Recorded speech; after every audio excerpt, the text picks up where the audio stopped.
आदिवासी महिला बागेरी के double lock केंद्र पर लाइन में लगी थी, दर्द हुआ और उसकी डेथ हो गई। फांसी चली, फांसी के साथ में वाक़या होना है। जब भी आते हैं बगल में जब भी बंद हो जाती है। लाइनों में खड़ा रहेगा और इसी तरह क्या घटनाएं होती रहेंगी। कितनी दिन से लाइन में लगी थी खाद के लिए? 3 दिन हो गए। अधिकारी बिल्कुल सुनने को तैयार नहीं है, किसान परेशान है। हम लोग बार बार प्रयास कर रहे हैं, किसानों से अपील भी कर रहे हैं कि आपको रात को लाइन लगने की आवश्यकता नहीं है। अगर खाद की कमी नहीं है तो ये मौत का जिम्मेदार कौन है, ये मौत क्यों हुई। मध्य प्रदेश के गुना में खाद की किल्लत से परेशान है और खाद को लेकर यहां पर एक आदिवासी महिला बागेरी के डबल लॉक केंद्र पर लाइन में लगी थी। बीती रात 11 बजे के लगभग उसे दर्द हुआ और उसकी डेथ हो गई। हमारे साथ उनके परिवार के लोग हैं। अच्छा, आप भैया कौन हैं? हम दिनेश शेरी आएंगे। नहीं, उन जो बाई खत्म हुई है वो हमारी भौजी है। क्या हुआ था, बताए पूरी बात। हम 3 दिन से लाइन में लग रहे थे। हाँ। तो एक दिन 2 रात हो गई थी, तो अचानक उसे उल्टी आई। मैं भूखी प्यासी हो गई। तुम साथ में थे क्या? साथ में थे। हाँ। तो वह भूखे से हत्ते, दिन भर भूखे हत्ते। हाँ। शाम से, सुबह से ही शाम तक। तो अब 11 बजे थोड़ा बहुत नाश्ता पानी किया हमने। किया तो हम बढ़िया बैठ गए वहां पर। बैठे थे, बैठ के अचानक उल्टी आई उसे। तो उल्टी आई, सुबह बेहोश हो गई भाई। तो हम लेकर भागे बमोरी। कौन कौन लेके गए थे? हम दोनों जने। काहे से लेके गए? हम जीप से ले गए थे। जीप से लेके गए थे। किराए से जीप हत्ती वास ने कही कि मेरी अपनी जीप में बैठा के ले चलो गए। फिर हमने डॉक्टर को बताया, तो डॉक्टर ने एक सुई दी और उन्होंने बोला कि तुम गुना ले जाओ कैसे। तो हम गुना ले गए। तो गुना वाले सहयोग में ले गए। तो सहयोग वाले ने क्या तुम सरकारी में ले जाओ क्या किसी का। तो हम सरकारी में ले गए। तो उन्होंने ईजी किया, तो ईजी में कई डेट हो गई उसकी का। अच्छा। और इसके बाद आप घर ले आए? उसके बाद हम घर ले आए। अच्छा, तो आपकी कौन लगती थी? हमारी भौजी लगती थी। अच्छा। अच्छा, और कौन लोग था उनके साथ जो खाद के लिए गई थी?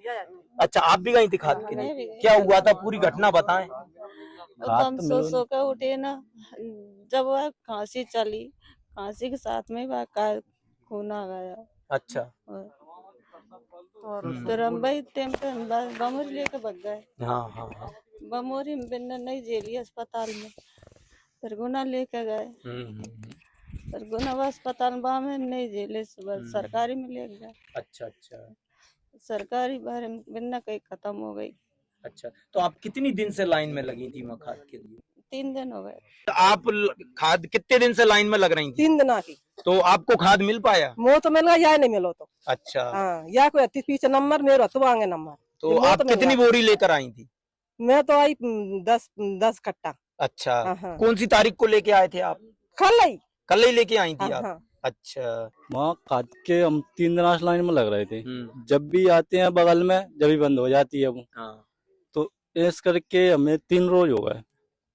तो वहाँ में हमने खाना वाना खा के वो आराम कर रहे थे। एकदम 11 बजे अचानक से तबीयत खराब हुई। तो अच्छा। वहाँ वो रहते किसान, उनने कही भाई साधन नहीं मिल रहा, तो हमारी गाड़ी से हम बांग्लादेश ले बमोरी। उनकी गाड़ी से बमोरी ले गए हम। बमोरी में एक सुई लगाई थी उनने। अच्छा। उनने कही कि जान से तो नहीं होगा, गुना ले जाओ। गुना ले गए हम। पहले सहयोग में ले गए, उनने देख दाख के उनने कही सरकारी में ले जाओ। सरकारी में ले गए हम। सरकारी में उनने भी मशीनें लगाई और नेक लगा के और रेड़ के नहीं, वो तो खत्म हो गई, कर ले जाओ। लाइनों में खड़ा रहेगा और इसी तरह क्या घटनाएं होती रहेंगी। इसकी जिम्मेदारी तय होनी चाहिए और कौन इसके लिए जिम्मेदार है ये भी बड़ा विषय है, क्योंकि अधिकारी बिल्कुल सुनने को तैयार नहीं है, किसान परेशान है। और एक तरफ आज ही मैंने अखबार में पढ़ा कि जो डीडीए गुना है उनका बयान छपा है कि खाद की कोई कमी नहीं है। तो मैं उनसे यही पूछना चाहूंगा, कलेक्टर साहब से यही पूछना चाहूंगा कि अगर खाद की कमी नहीं है, सरकार से यही पूछना चाहूंगा कि अगर खाद की कमी नहीं है तो ये मौत का जिम्मेदार कौन है, ये मौत क्यों हुई, किसान लाइन में क्यों परेशान है, खाद उपलब्ध क्यों नहीं हो पा रहा। आज आप बताएं, ये परिवार जो यहाँ पे है इसका पूरा परिवार अब खाद में लाइनों में खड़ा नहीं हो पाएगा, क्योंकि दुख का समय है। घर में 13 दिन तक घर से बाहर कोई नहीं जाएगा, तो इसकी खाद की व्यवस्था कौन करेगा? प्रशासन को मैं बात करूंगा कि इस परिवार की पूरी खाद की व्यवस्था इनके गांव में, इनके खेत में लाके करें। बहुत दुखद घटना है जो बताया गया कि उनकी तबीयत खराब थी, शायद उनको पता नहीं था कि उनको शुगर 450 तक है। इसके चक्कर में वो रात को वहाँ पे लाइन पे लगी और उनको तत्काल हॉस्पिटलाइज किया गया और हॉस्पिटल में उनकी डेथ हुई। बहुत शहरी आदिवासी थी। हम लोग बार बार प्रयास कर रहे हैं, किसानों से अपील भी कर रहे हैं कि आपको रात को लाइन पे लगने की आवश्यकता नहीं है। यूरिया के 30 से 35 ट्रक हमको डेली मिलते हैं, क्योंकि इस बार क्या हुआ है कि बारिश हुई और पलावा जैसी हुआ तो लोगों ने एक साथ बुआई कर दी, तो एक साथ बुआई से एक साथ यूरिया की डिमांड ज़्यादा हुई। तो भी हमारे ज़िले में अभी लगभग 30,000 मीट्रिक टन की खाद का डिस्ट्रीब्यूशन पिछले 55 दिनों में ही हो चुका है और अभी भी हमारे पास खाद की उपलब्धता है, लगातार हमें मिल रहा है। हमने एक रैक की भी डिमांड की, हमें वो भी संभवतः बहुत आज एक में मिल जाएगी।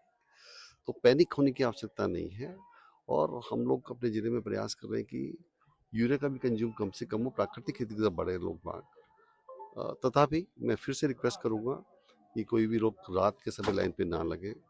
जैसे हमें खबर पता चली कि रात को वहाँ पे लाइन लग रही है तो हमने वहाँ अलाव की व्यवस्था की, बट ये एक समाधान नहीं है। सवेरे से लेकर शाम तक वहाँ पे टोकन बढ़ते हैं, उसी पे करें। उस वितरण में कोई इशू हो तो मुझे बताएं।